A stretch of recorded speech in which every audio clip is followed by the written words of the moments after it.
Hello everyone, I'm CHALAWADI. I'm studying in first year EC, Electronics and Communication.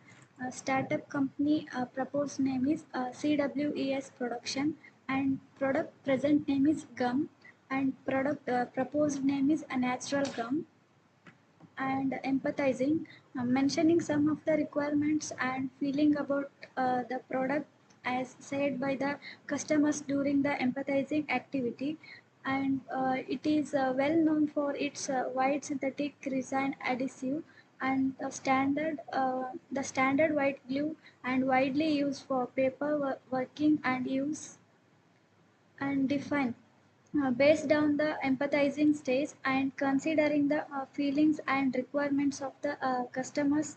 Many new features are added to the existing product.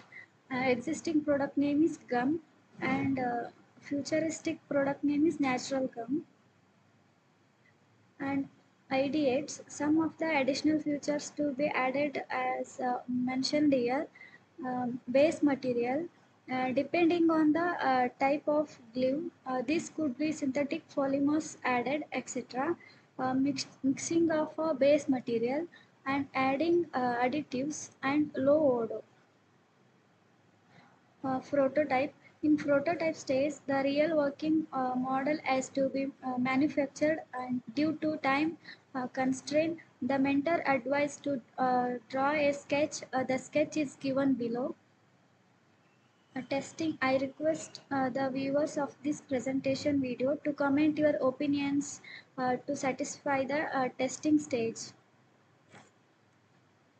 And thank you.